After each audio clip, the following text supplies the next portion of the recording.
Breaking the gray.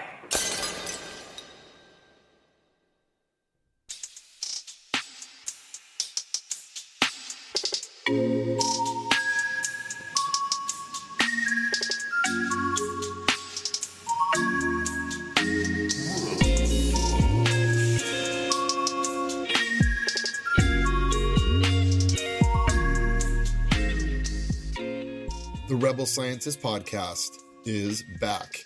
On today's episode, Sarah is going to talk about consciousness and the psychological alchemy. Here we go.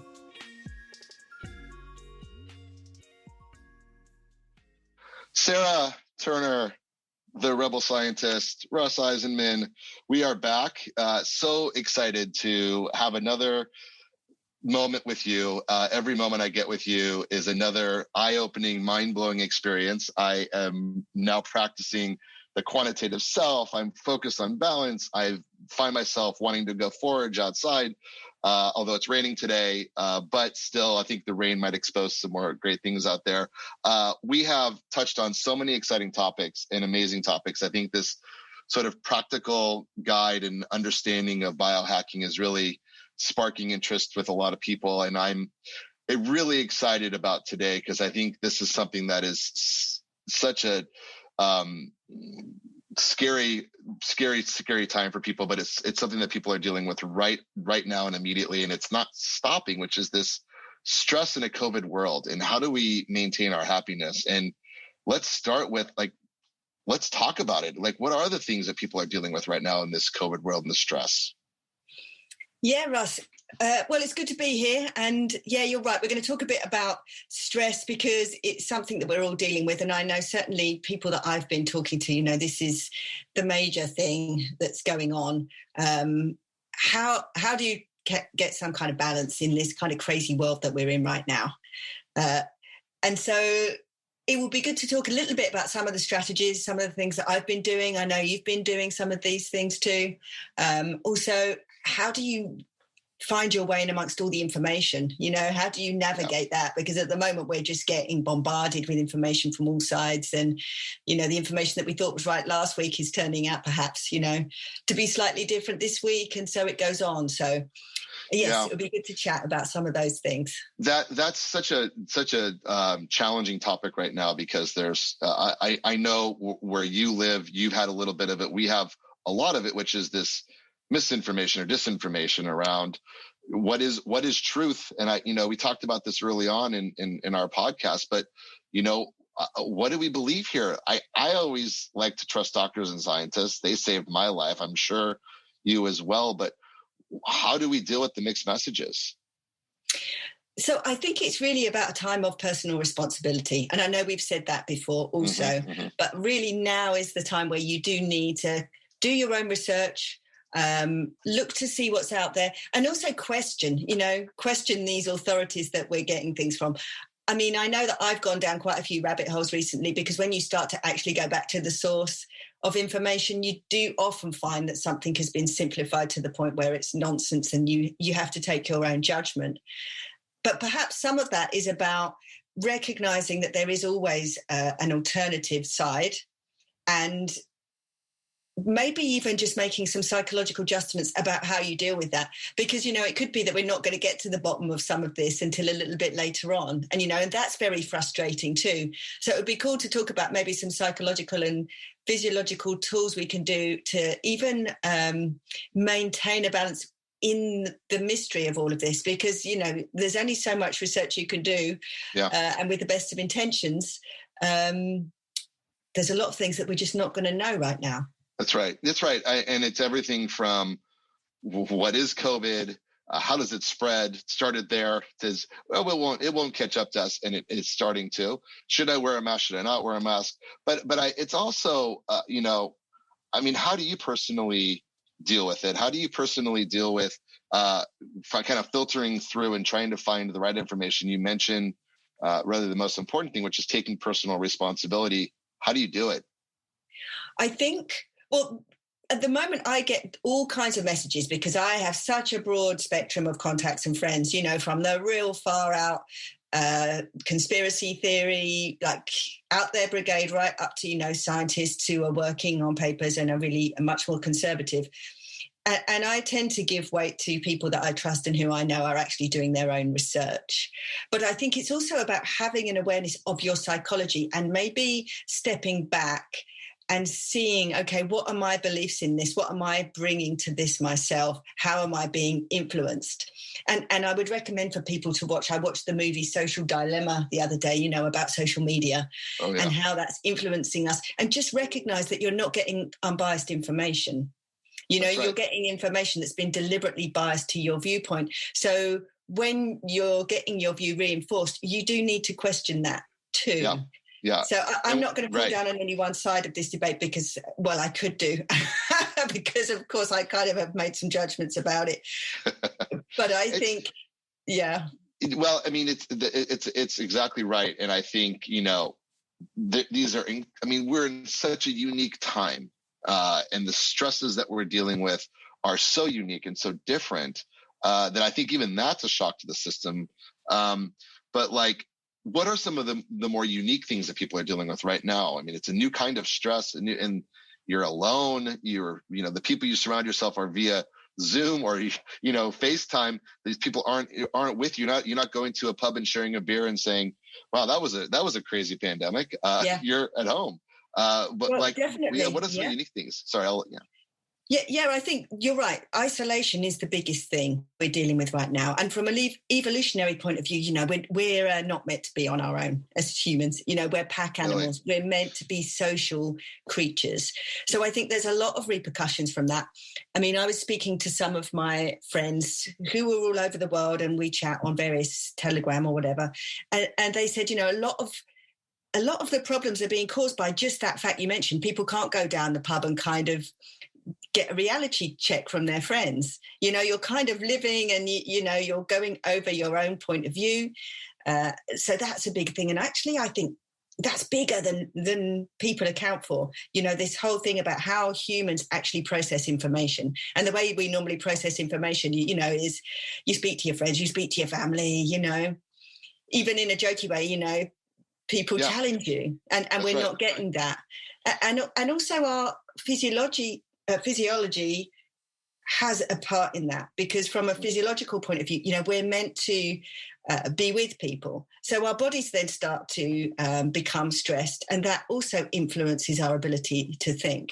Yeah. Because once you activate that fight or flight system or that sympathetic nervous system, you shut off some of those front regions of your brain that are normally involved in decision making and rationality. And so you can find yourself stuck in a fear loop, which is, I think, what's happened to quite a lot of people. Yeah. It's almost like in the beginning, the stress was so high. I remember kind of going into a bit of a panic mode, on the couch and saying like, oh, the whole world is going to crumble. But now it's sort of just like this dull, never, probably over time leads to things like PTSDs, right? Where like you see soldiers coming home who have dealt with this sort of prolonged stress where, yes, that's right. In the beginning, everything is so dramatic. I mean, us Americans love to make everything so dramatic. But now it's not dramatic. It's just constant. So that's different. Yes, and the body does react to that. You're right. The body will go into a state where, after a while, you've had so many shocks to the body will go into shutdown mode.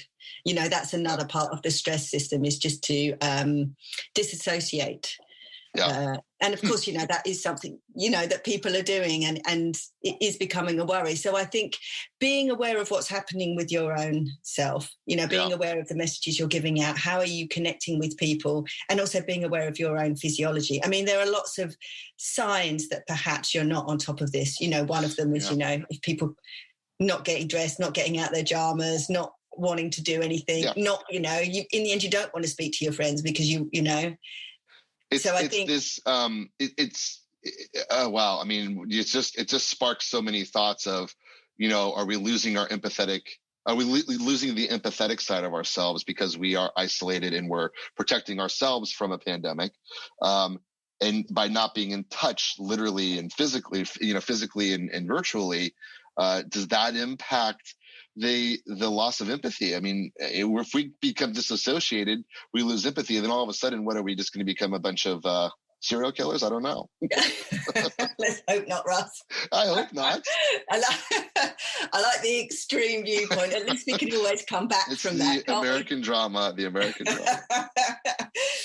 Well, assuming we don't all become serial killers, yes. I mean, I think it is a bit of a desolate picture. So things that we can do, first of all, we can start to address the body side, because I think you need to address the body side before you can think about the psychology side. And there are various things that you can actually do to get more internal control, which then will lead to more external control.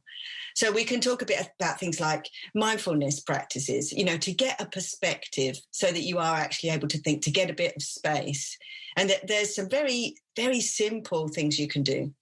John Kabat-Zinn, who's famous for a lot of his work on mindfulness, he's got very simple techniques of just being aware of the body, for example, just noticing every single piece of the body. Start at your feet and do like a body scan, really connect with yourself and your body. Even like something like, your meal times, things that you can actually control. Make sure that you are actually really tasting everything. Because although this sounds very simplistic and not related to COVID, what you're doing here is kind of training your mind to be more expansive, so that then you have more resilience and you have more coping mechanisms. Yeah. So being in touch with yourself allows you to stay in touch with, reality, but to still kind of keep that piece of you and that piece of empathy. That's so interesting. There's, breathing exercises, meditation exercises. I think this sort of unlocks our next topic, which when you sit to meditate, you sort of force yourself to slow everything down and focus on how every part of your body is feeling. Yes. And it's a quick and easy way to do this, right? Yeah, it's very simple. I mean, breathing, for example, it is becoming something that people are really looking at now. And I listened to a really cool podcast with a psychologist called Huberman from Stanford. He was talking on the Rich Roll podcast the other day, and he was explaining very eloquently about the breathing process and how that's linked to your stress response. And the diaphragm is one of the largest muscles in the body that you do actually have control over. So, you can have control of your breathing, and that's a big thing, because breathing has an effect on your heart rate has an effect on your stress response. So you can very quickly have an effect on your physiology and the way that you're thinking about something by controlling your breathing. Yeah. And I'm doing it now. I'm doing his breathing. Very simple, 2 ins and then a slow out, and and it just helps you to get a bit of perspective when you're I'm trying it too. Yes. That's it's helpful. There's one thing you've taught me through all of this is to understand what it is that we're going through, to understand what your body's going through at that time, and the stress system itself. And you were talking earlier about, this the sort of definition of stress and how your body reacts to it. I mean, maybe we should just go all the way back and to say, what is stress? Yeah, stress. I mean, stress is the body's response to a situation that it doesn't know what to deal with. And of course, the stress response is there for a reason. If you come across a snake, you want to quickly be able to react from that before really you have time to think about it, and you want to get out the way of danger. And there are various different ways that people respond to stress in the environment. Actually, it's different between men and women. And so men have this fight or flight response. And for a long time, it was called the fight or flight response because, and I'm deviating a little bit here, but most scientific research was conducted on men, certainly up until fairly recently, because men are easy to deal with. They don't have cycles and other inconvenient things like that going on. But actually now there's been some research in females. I would question that. I go through my own cycles. I have daughters, and I have somehow matched their cycles. It's now that is fight or flight. I think for me it's flight, but keep going. Sorry. Brilliant. But women women have another response, which is tend and befriend. So when and obviously this is a generalization from a physiological point of view, but women tend to, when they're in a position of stress, reach out to other women. And of course, from a biological point of view, this makes sense because, in female mammals, females tend to be the ones carrying the young. You can't just run off. That's not necessarily an option. And so makes it more important when you have stress, especially for women, that you do reach out to your friends. And this is where perhaps, this situation is difficult because the normal coping mechanisms that we have been taken away. You can't just pop round to your friends for a cup of tea and talk it out. Right. Right. Yeah. But, I mean, it's, and early on during COVID, I know my wife, she was on Zooms every single night with 10 of her friends. We were playing game night and all this. I think everyone has just hit exhaustion. And I think it's leading to a very awkward, weird thing, which we talked about. But I'm super interested in this, this difference, because I don't think people understand that when, most studies came out 20, 30, 40 years ago, it really was, male biased, right? Like fighting and flighting is very male biased versus tending and befriending, which is two very different reactions, right? And so I think put those in quadrants. I think people tend to sort of maybe fall into those categories. So when you think about that, I think people understanding when stress hits, that there might be 4 or 5 different reactions you might have, right? And so finding out and understanding what your instinct is versus how you can maybe train yourself a little bit better. Yeah, and again, it all comes back to awareness, doesn't it? It comes back to awareness of how you're responding, and really what you need, and what other people might need from you, And I think this is about having compassion for people around you. If you're kind of in a situation where, your mum is all of a sudden not ringing you every day because she's in this panic state, it's because that's a physiological response. Yeah. And so there are simple things you can do to help people through that. If you know that that's someone's strategy, just a simple call to them or a reassure, that's what they need in those instances. So as well as having awareness of yourself and your own responses, if you have that additional awareness of what's people around you might need in this situation, I think it can help. Another great point. Yeah, I mean, I think you've taught us well that in every part of biohacking, it all starts with awareness. It's to question. I'll go back to the X-Files, question everything, but it's question. It's questioning everything and really being aware of how your body is reacting to what it is it's going through. And then take that time to figure out the balance and the quantifying and all that. But that first stage of awareness, I think in stress is interesting. And I love what you just said, which is it's not about yourself, but about also others, right? And yes, we might not be in contact, but my parents just went through having COVID, right? And so how did I react to it? And how much empathy did I give the person in my family, right? And so I think it's understanding them as well, or your spouse or your children that are going through stress, and understanding how you can kind of maybe tailor stress relief a little bit more, towards understanding how people react to it, because we all react to it differently, it sounds like. Yeah, that's right. Yeah, that's totally right. And you really, to have that awareness, you need to be out of the fear state. That's right. Really what we want to try and get across to people, that, it's all about awareness, and biohacking is all based on that, and awareness of your environment and what's going.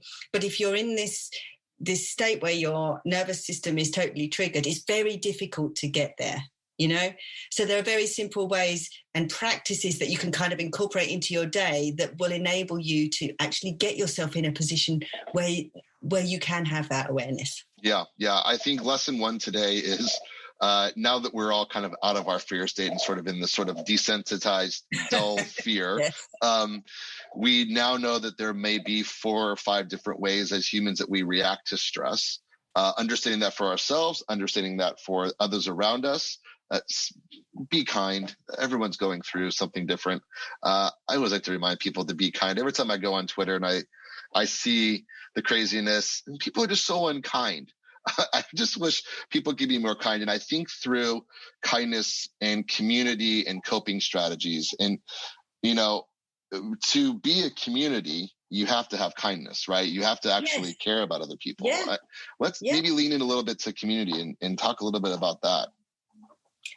Yes. So that's really what we're missing, isn't it? We're missing this community. And I think it is right. It's about seeing somebody else's perspective, because if you understand that somebody's perhaps in a fear state and so they're not being rational, so you can't expect them to say, exactly what you want them to say. That's right. Part of it. But how do you build community? Of course, we've all got Zoom now, but, there is, like you said earlier, there's such a thing as Zoom fatigue now, where, we're kind of got square eyes from looking at Zoom. So there are maybe more simple community things you can do, from the limited amount of stuff we can do. There are still options of getting out, of meeting people outside, of making sure you keep some kind of community. I mean, here, everything's shutting down. So I'm trying to make sure that all my artist friends, like I'm going to buy a present from them and visiting them. They're giving me things on the doorstep, to try and keep some community, because I think we're in very real danger of losing all of that, of losing our communities permanently if we don't step up and start to actually get out and see what we can do. Yeah. You touched on something that's so important. And I think now that we're in this sort of prolonged state,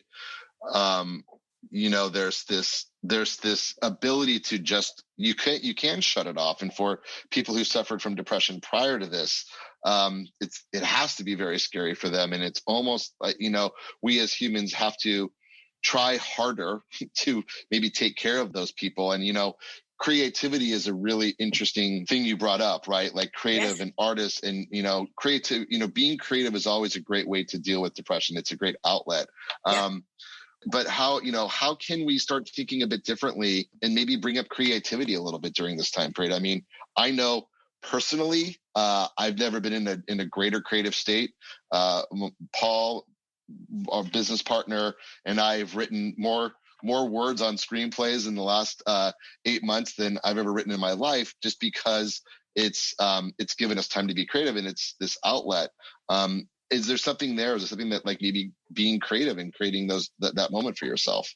That's great to hear for a start. And I think, that there is that opportunity too. Let's not get too pessimistic about this time we're facing. Yeah. There is opportunity to do other things, And so things like, any kind of artistic outlet. I mean, there's a lot of talk about flow states, and about how to get into flow states. And one of them is that to kind of use the other side of your brain that you usually use, to kind of putting aside that rational part of the brain and becoming more intuitive. And although I think it's this whole concept of flow states is not quite as easy as they make it sound. I think you do have to work at it. And I think perhaps aiming for more awareness is probably more realistic as a goal. I do think that you can get into much more meditative flowing states if you're just doing something creative some of the time. I mean, I have really silly paintings and drawings that I do. I have the shed set up downstairs, and after looking at the computer, I go and put the heating on down there, and I paint down there. And I'm not doing it to make a masterpiece. I'm deliberately doing it to activate that part of my brain. Yeah. You touched on something, Paul and I are aware of this because we're in the middle of it. But as I think about it, I mean, maybe there's a community that you should be tapping into for creativity, even just getting started to be creative. I think people's greatest fear about being creative is I can't do it. And as Paul has taught me all along, of course you can.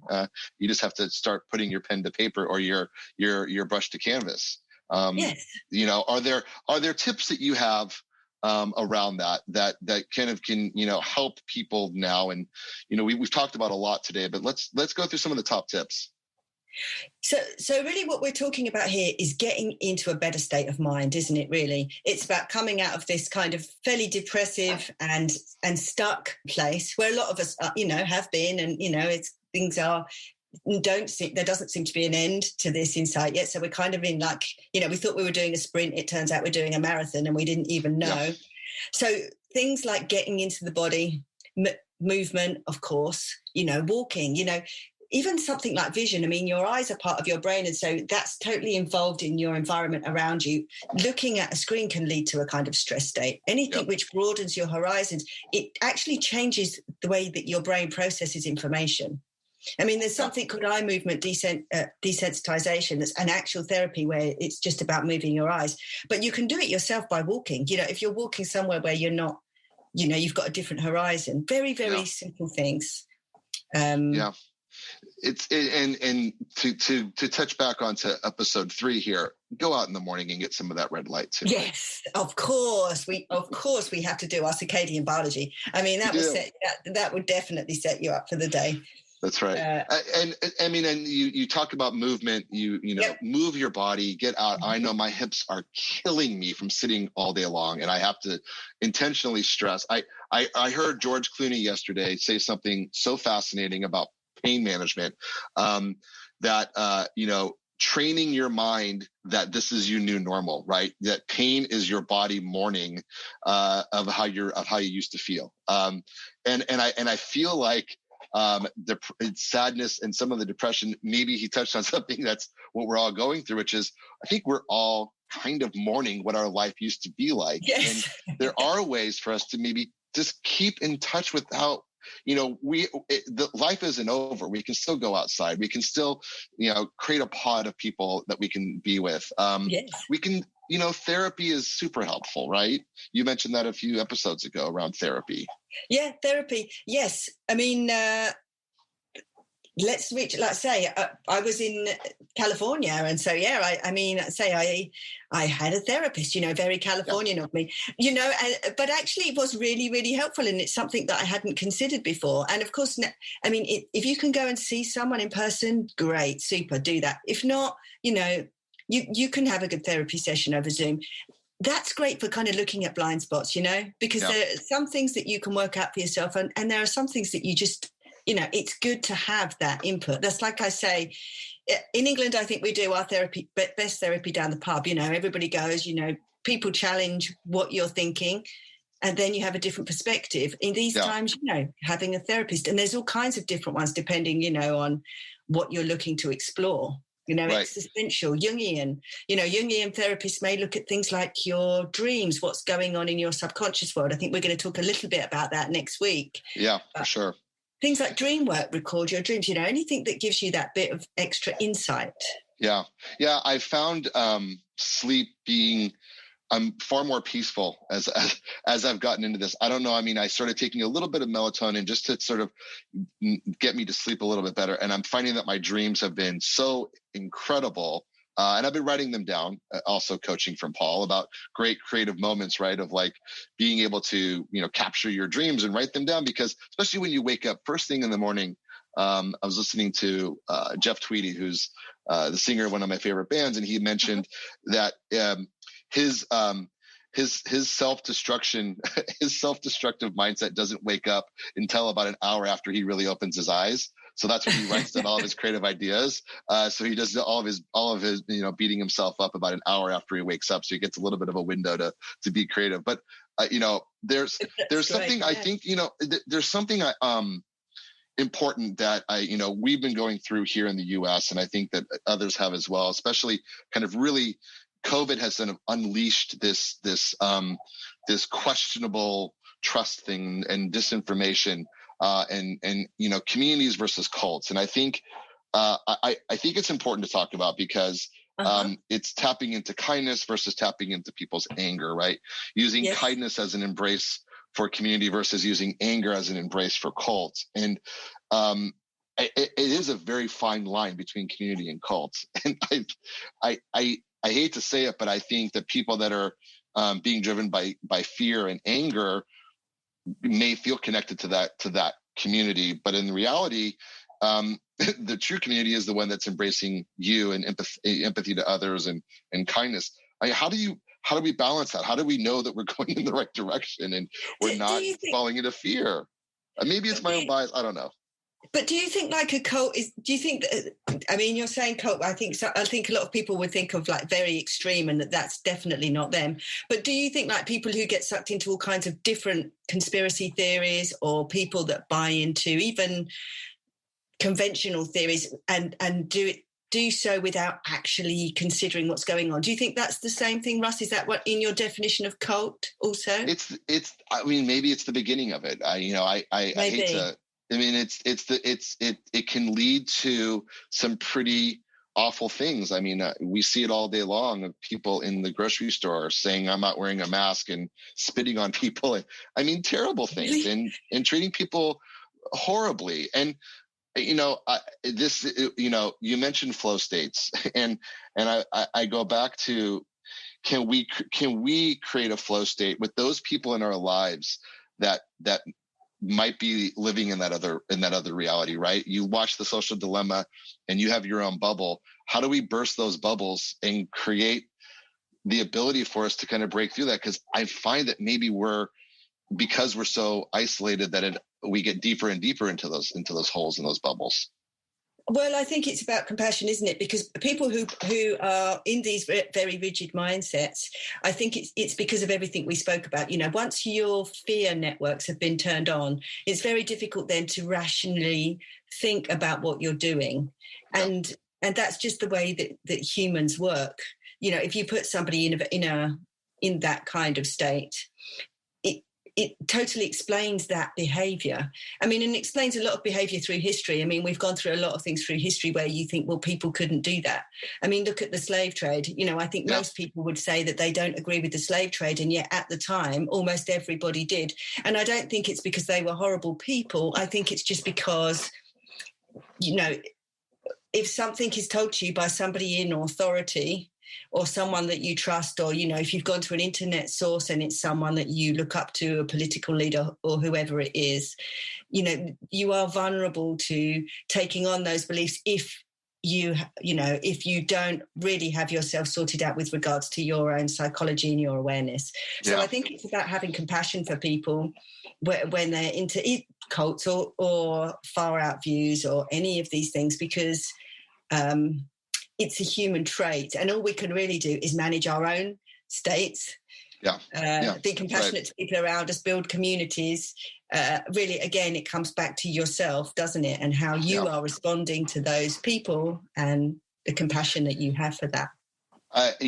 And going back to, questioning everything and being aware, if there's a lens that we could ask people to put on when they are being aware of, what is it you're trying to tell me right now? Is it driven? Are you trying to tap into my fear and my anger and create anger, or do you actually care about me? And do you actually care about me personally? And maybe we can put a lens on that when you read that tweet, read it with those lenses on, right? Maybe read it with your stress lens, right? That, like you mentioned, there's 4 different ways. You have fight, you have flight, you have tend, you have befriend. Like maybe read that tweet in that mindset, right? Are you tapping into my befriending, my tending, my fight, or my fight? And there just has to be a way, I think, for people to sort of break out of this coma that we're in, that it's one way or the other. And I think there's thousands and thousands of different ways maybe that we need to live our lives. And it's not because he said so or she said so, but it's because I'm experiencing it maybe, Yeah, it's about making your own way. It's about having compassion. It's about recognizing that the other person is coming from their own place for a reason, past experiences. Maybe they just don't have the cognitive capacity to understand some of the things that are going on. Maybe they're in an environment where, they've been put into a state where they can't think about things the same way. So that's, that whole compassion piece and awareness piece is probably the biggest takeaway right now. Because there are going to be people who have very different views. Like I say, the governments, plural, are pumping people full of fear for various reasons. And some of it, I think they're deliberately doing because they want people to conform. And maybe that's for the best in the long term, but who knows? I tend to think, we're overdoing the fear piece and it makes people irrational. And so this whole thing really is about, how do you overcome that stress response and how do you recognize it in others and, cut people a bit of slack because it's, it's a tough time. There's this, this common thing that, after years of therapy and meditating and, it's the light that you shine, right? And so the light that you shine is what you attract. And I think as you make your community and you think about the people that you surround yourself with or that you're surrounded with, because sometimes you don't really have a choice of the people that are surrounding you. In COVID, you do. In a post-COVID world, though, be careful of that light that you shine because it will attract it will attract the people that you are emanating, right? And I think yes. As we talk about a community, you gave some great tips. I think it's it's being aware. It's I don't know if you want to quickly touch on some of those topics around kind of the fact that we are pack animals and we need a community. So yeah, we need a community. But like you say, when you just said about your light thing, be cautious who you are listening to and who you are surrounding yourself with. Right. If you find yourself constantly in a fear state, maybe you're watching too much news. I mean, you don't have to have that, get that out of your life. Maybe you've got a friend who's constantly ringing you up and, scaring you and saying things, take that out of your life. Your environment also, we talked a lot about your environment. And of course, I always talk about light. So I love your little piece about light. But also your friends are your environment. The news that you're watching is your environment. Yeah. The people that you're listening to in the shops is your environment. If you go to a shop and they start, telling you all these awful stats, just walk out and do something else. Sure. I think it always comes down to environment, doesn't it? Yeah, it does. And last episode we talked about scheduling your day in chronobiology, and it's almost like, plan out your day in a way so that maybe you do turn the TV off. I was telling you guys earlier that, when I had a week with no electricity, it really forced us, to live our lives very differently. But maybe, force yourself to live a day without electricity and see what happens. And, but create a day without the news. Day without the news, Twitter, all of it. Like, we can come back and, come join us for our podcast, for our next episode, which our next episode, goes even further onto this topic around consciousness. And super excited to talk about auras and this bigger picture worldview. And, today's topic was fascinating. I always love talking with you. Someday we will do this in person and we will share wine, and we won't record those because those are different topics. But I so appreciate you opening up and sharing all of this, and look forward to speaking with you soon about consciousness. Yes, pleasure, Russ. Speak to you soon. Take care. Thank you.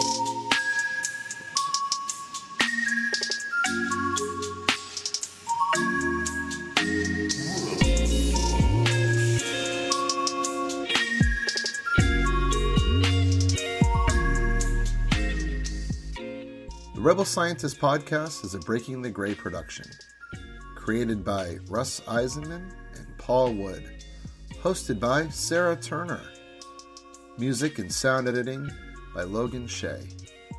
For more information and other fantastic podcasts, visit breakingthegray.com. That's gray with an E, breakingthegray.com.